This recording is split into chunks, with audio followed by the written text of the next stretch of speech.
You know, I've been wanting to visit a place where all the women are strong and the men are good looking, and the children are above average.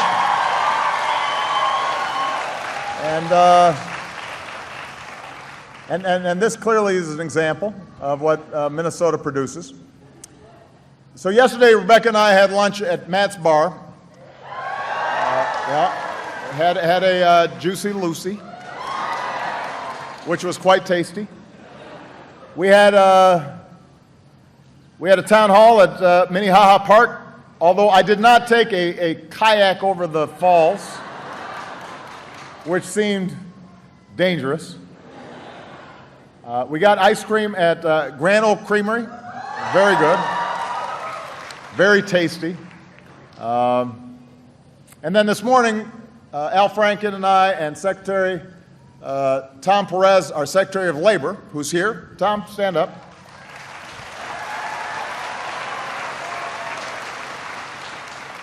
We stopped by a community organization that helps with a lot of job programs and job placement programs. And this program in particular was focused on young moms.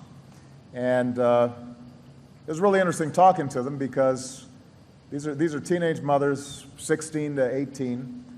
And it was a great pleasure for me to be able to say to all of them that, you know, my mom was a teenage mom, and she was 18 when she had me, and to be able to say to all of them that here in this country, it is possible for the child of a teenage mom, a single mom, to end up being president of the United States. And I think that it maybe gave them something to think about. So, you guys have been great hosts, Minnesota. You're welcome. I love you back. Now, so I want to give you a sense of how this visit came up. As some of you know, every day we get tens of thousands of correspondence at the White House, and we have a big correspondence office. And every night, the folks who manage the correspondence office select 10 letters for me to read. And the job of these letters is not to just puff me up. So it's not like they only send me letters saying, Mr. President, you're doing great. Sometimes the letters say, thank you for something I may have done. Sometimes the letters say, you are an idiot and the worst president ever. And most of the stories, though, are stories of hardship or hard-won success or hopes that haven't been met yet. Some appreciate a position that I may have taken. Some disagree with what I'm doing. Some consider policies like the Affordable Care Act to be socialism. Some tell stories about the difference that same policy may have made in folks' lives. So I'm getting a good sample of what's happening around the country. And last month, 3 young girls wrote to me that boys aren't fair because they don't pass the ball in gym class. So there's a wide spectrum. And I'm going to prepare an executive order on that. But the letter that Rebecca sent stood out. First of all, because she's a good writer, and also because she's a good person. And the story that she told me reminded Michelle and I of some of our own experiences when we were there, Rebecca and her husband's age. And in many ways, her story for the past 5 years is our story. It's the American story. In early 2009, Rebecca and Ben, her husband, they were newly married, expecting their first son, Jack. She was waiting tables. He was in construction. Like millions of middle-class families who got hammered by the Great Recession, the worst recession since the Great Depression, life was about to get pretty hard. If only we had known, she wrote, what was about to happen to the housing and construction market. Ben's business dried up, but as a new husband and dad, he did what he had to do. So he took whatever jobs he could, even if it forced him to be away from his family for days at a time.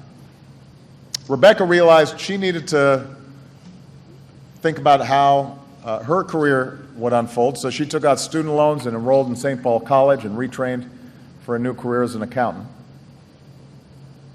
And it's been a long, hard road for them. They had to pay off debt, they had to sacrifice for their kids and for one another. But then last year they were able to buy their first home, and they've got a second son. And they love where they work, and Ben's new job lets them to be home for dinner each night. And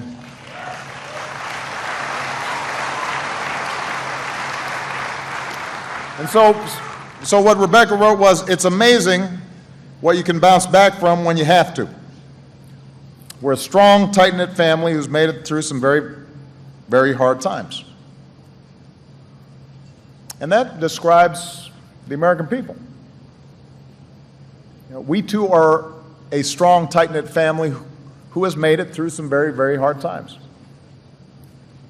And today, over the past 51 months, our businesses have created 9.4 million new jobs. Our housing market's rebounding. Our auto industry's booming. Our manufacturing sector is adding jobs for the first time since the 1990s. We've made our tax code fairer. We've cut our deficits by more than half. More than 8 million Americans have signed up for private insurance plans through the Affordable Care Act.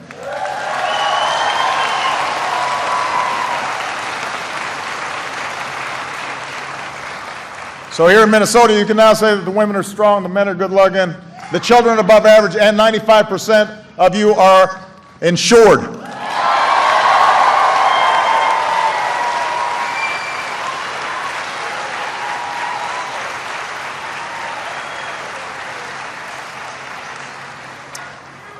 And it's thanks to the hard work of citizens like Rebecca and Ben and so many of you that we've come farther, we've recovered faster than just about any other advanced economy on earth.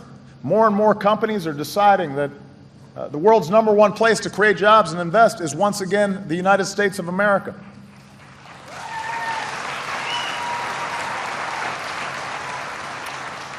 That's the good news, and you don't hear it very often. By every economic measure, we are better off now than we were when I took office. You wouldn't know it, but we are. We've made some enormous strides. But that's not the end of the story.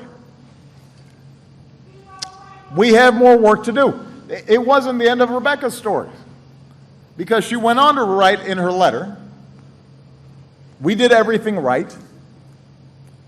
The truth is, in America, where two people have done everything they can to succeed and fight back from the brink of financial ruin through job loss and retraining and kids and credit card debts that are set up to keep you impoverished forever, and the discipline to stop spending any money on yourselves or take a vacation in 5 years, it's virtually impossible to live a simple middle-class life. That's what Rebecca wrote. Because their income is eaten up by child care for Jack and Henry that costs more each month than their mortgage. And as I was telling Rebecca, Michelle and I, when we were their age, we had good jobs and we still had to deal with child care issues and couldn't figure out how to, some months, make ends meet. They forego vacations so they can afford to pay off student loans and save for retirement. Our big splurge, Rebecca wrote, is cable TV, so we can follow our beloved Minnesota Wild and watch Team USA in the Olympics. They go out once a week for pizza or burger, but they're not splurging.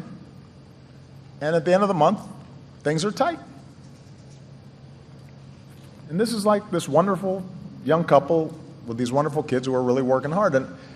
And the point is, all across this country, there are people just like that, all in this audience. You're working hard, you're doing everything right, you believe in the American dream, you're not trying to get fabulously wealthy, You just want a chance to build a decent life for yourselves and your families, but sometimes it feels like the odds are rigged against you. And I think sometimes what it takes for somebody like Rebecca to sit down and write one of these letters, and I believe that even when it's heartbreaking and it's hard, every single one of those letters is, by definition, an act of hope. Because it's a hope that the system can listen, that somebody's going to hear you, that even when Washington sometimes seems tone deaf to what's going on in people's lives and around kitchen tables, that there's going to be somebody who's going to stand up for you and your family. And that's why I came here, because I wanted to let Rebecca know, and I wanted to let all of you know that, because you don't see it on TV sometimes. It's not what the press and the pundits talk about. I'm here to tell you, I'm listening, because you're the reason I ran for president. Because those stories are stories I've lived. The same way that when I saw those young teenage moms, I thought of my mother. And when I see Rebecca and Ben, I think of our struggles when Malia and Sasha were young. And they're not distant from me. And everything we do, I ran for president because I believe this country is at its best when we're all in it together and when everybody has a fair shot and everybody's doing their fair share. And the reason I believe that is because that's how I came here. That's how I got here. That's how Michelle and I were able to succeed. And I haven't forgotten. And so even though you may not read about it or see it on TV all the time, our agenda, what we're fighting for every day, is designed not to solve every problem, but to help just a little bit. To create more good jobs that pay good wages. Jobs in manufacturing and construction and energy and innovation. That's why we're fighting to train more workers to fill those jobs. That's why we're fighting to guarantee every child a world-class education, including early childhood education and better child care. That's why we're fighting to make sure hard work pays off with a wage you can live on and savings you can retire on, and making sure that women get paid the same as men for the same job, and folks have flexibility to look after a sick child or a sick parent.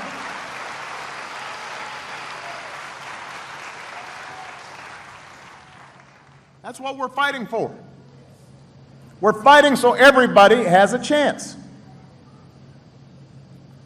We're fighting to vindicate the idea that no matter who you are, or what you look like, or how you grew up, or who you love, or who your parents were, or what your last name is, it doesn't matter. America's a place where if you're doing the right thing, like Ben and Rebecca are, and you're being responsible and you're taking care of your family, that you can make it. And the fact is we can do that. If we do some basic things, if we make some basic changes, we can create more jobs and lift more incomes and strengthen the middle class. And that's what we should be doing. And I know it drives you nuts that Washington isn't doing it, and it drives me nuts. And the reason it's not getting done is today even basic common sense ideas can't get through this Congress. No, and you know, sometimes I'm supposed to be, you know, politic about how I say things, but I'm finding lately that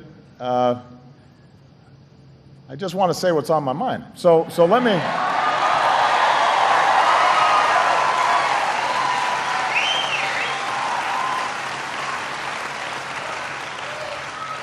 So let me just be clear.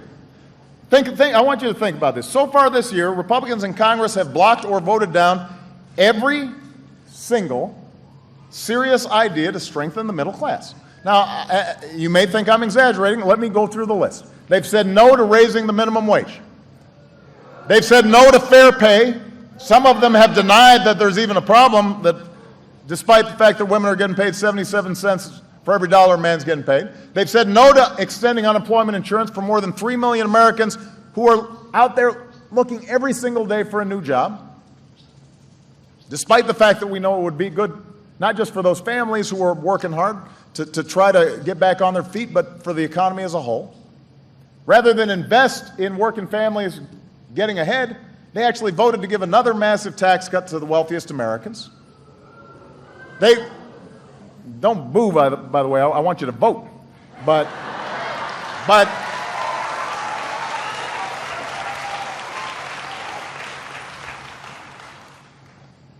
mean, over and over again, they show that they'll do anything to keep in place systems that really help folks at the top but don't help you. And they don't seem to mind. And their obstruction is keeping a system that is rigged against families like Ben's and Rebecca's. Now, I'm not saying these are all bad people. They're not. When I'm sitting there just talking to them about family, we get along just fine. Many of them will acknowledge when I talk to them, yeah, I know, I wish we could do something more, but I can't. But they can't be too friendly towards me because they'd be run out of town by the Tea Party.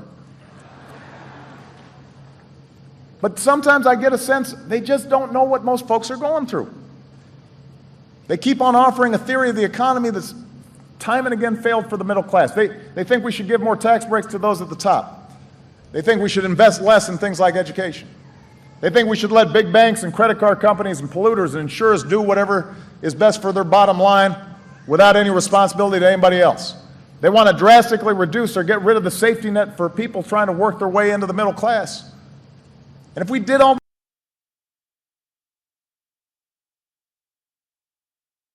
these things, they think the economy will thrive and jobs will prosper and everything will trickle down. And just because they believe it doesn't mean the rest of us should be believing it. Because we've tried what they're peddling and it doesn't work.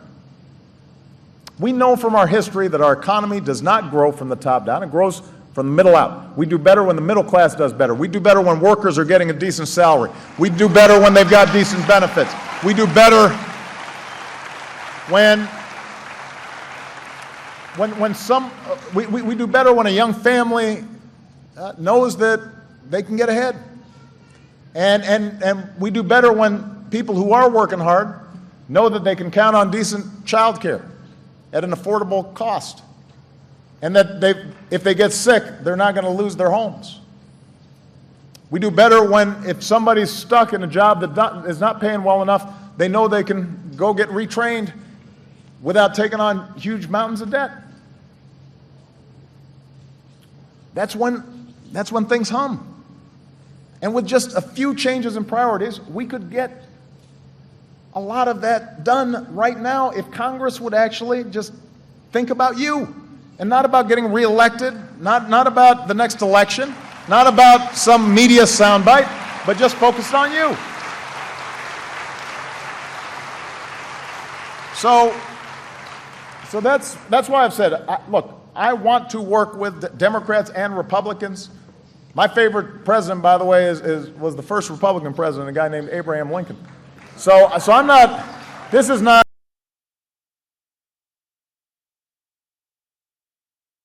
this is not a statement about partisanship. This is a statement about America and what we're fighting for. And I'm not going to let gridlock and inaction and willful indifference and greed threaten the hard work of families like yours. And so we can't afford to wait for Congress right now. That's why I'm going ahead and moving ahead without them wherever I can.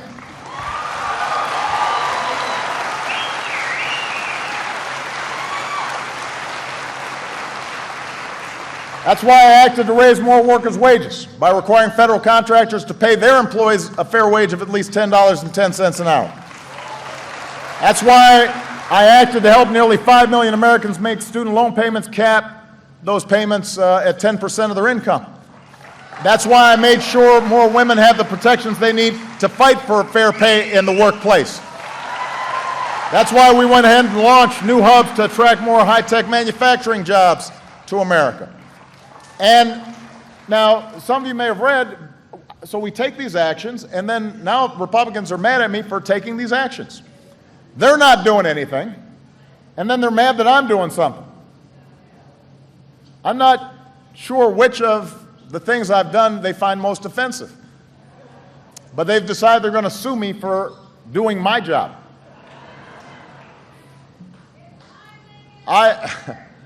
You know,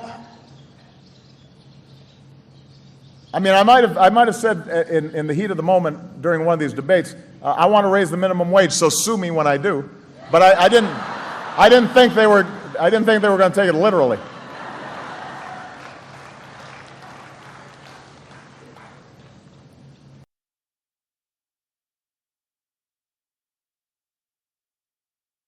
But giving more working Americans a fair shot is not about simply what I can do. It's about what we can.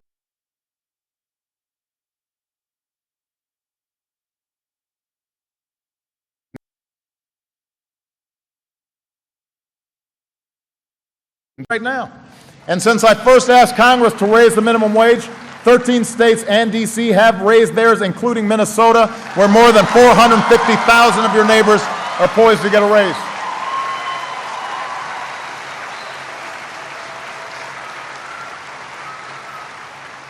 You know, when Gap raised wages for its employees, job applications went up through the roof. It was good for business. I even got a letter from a proud mom right here in Minneapolis who just wanted me to know that her son starts his employees at $15 an hour at Aaron's Green Cleaning here in town. There they are. So the letter said, "We are very proud of his people-centered business philosophy. 3 cheers for a decent living wage."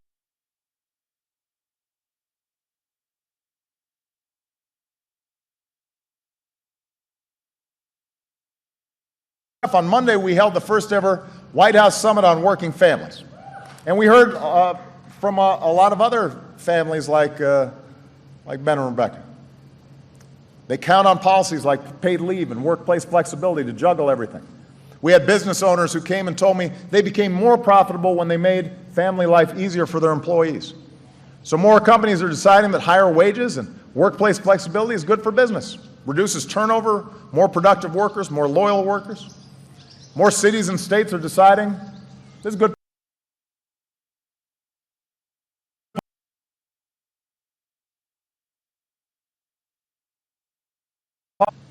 Are some Republicans in Congress. So, because I just want to be real blunt. If you watch the news, you just see, okay, Washington is a mess, and the basic attitude is everybody's just crazy up there. But if you actually read the fine print, it turns out that the things you care about, right now, Democrats are promoting. And we're just not getting enough help.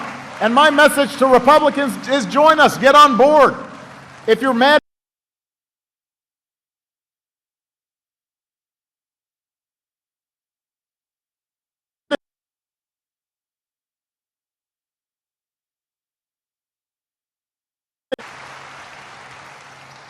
you're mad at me for doing some things to raise the minimum wage, let's pass a law. Republicans and Democrats giving America a raise. If you're mad at me for taking executive action to make it easier for women to find out if they're not getting treated fairly in the workplace, let's do it together. You can share the credit. You're worried about me trying to fix a broken immigration system? Let's hold hands and go ahead and make sure that this country continues to be a nation of law and a nation of immigrants.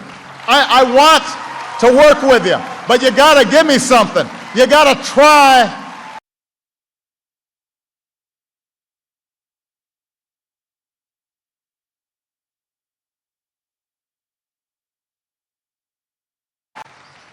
They don't do anything.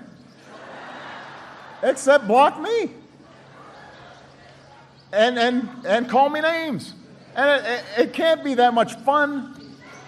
It'd be so much more fun if they said, you know what, let's do something together. If they were more interested in growing the economy for you and the issues that you're talking about, instead of trying to mess with me, then we'd be doing a lot better. That's what makes this country great, is when we're all working together.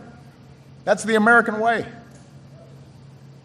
Now more than ever, with the 4th of July next week, Team USA moving on down in Brazil, you know,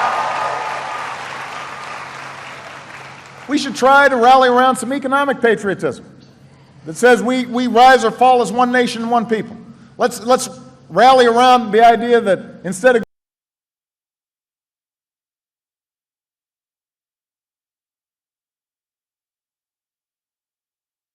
protecting companies that are shifting profits overseas to avoid paying their fair share, let's put people to work rebuilding our roads and our bridges and our airports. Let's invest in manufacturing startups so that we're creating good jobs, making products here in America, here in Minnesota. Rather than stack the deck in favor of those who've already got an awful lot, let's help folks who have huge talent and potential and ingenuity but just need a little bit of a hand up, so that we can tap the potential of every American. I mean, this isn't rocket science. So, you know, there's some things that are complicated. This isn't one of them.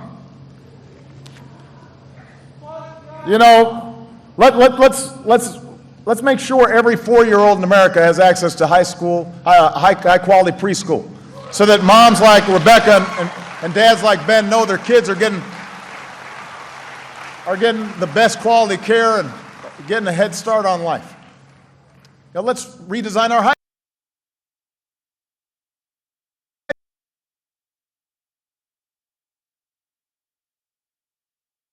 apprenticeships that connect young people to rewarding careers. Let's tell every American, if they've lost their job because it was shipped overseas, we're going to train you for an even better one.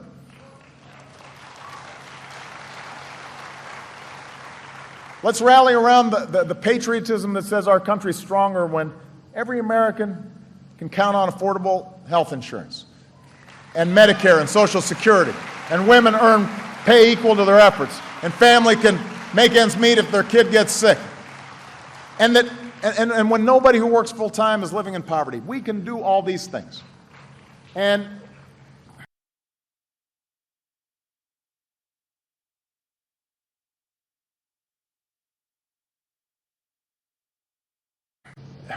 things get kind of discouraging. And I know that our politics looks profoundly broken, and Washington looks like it's never going to deliver for you. Seems like they're focused on everything but your concerns. And I know that when I was elected in 2008 and then re-elected in 2012, you know, so many of you were hoping that we could get Washington to work differently. And sometimes when I get stymied, you think, maybe not. Maybe it's just too tough. Maybe things won't change. And I get that frustration. And the critics and the cynics in Washington, you know, they've written me off more times than I can count. But I'm here to tell you, don't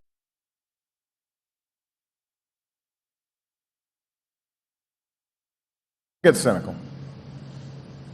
Despite all of the frustrations, America's making progress.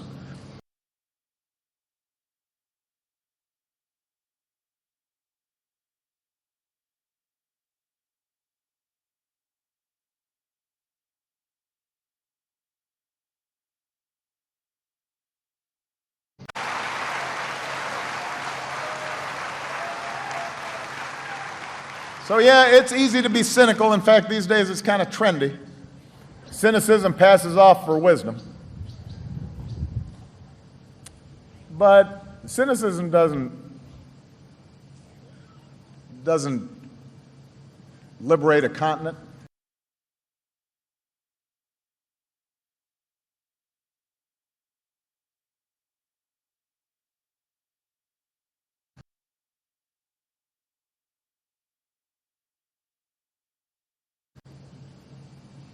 Make sure that people are treated equally, regardless of race. Cynicism is a choice, and hope is a better choice. And every day I'm lucky to receive thousands of acts of hope. Every time somebody sits down and picks up a pen and writes to me and shares their story, just like Rebecca did. And Rebecca said in her letter, she ended it, she said, "I'm pretty sure there's a silly thing to do to write a letter to the president. But on some level, I know that staying silent about what you see and what needs changing never makes any difference. So I'm writing to you to let you know what it's like for us out here in the middle of the country, and I hope you will listen. And I'm here because Rebecca wrote to me, and I want her to know I'm listening. I'm here as president.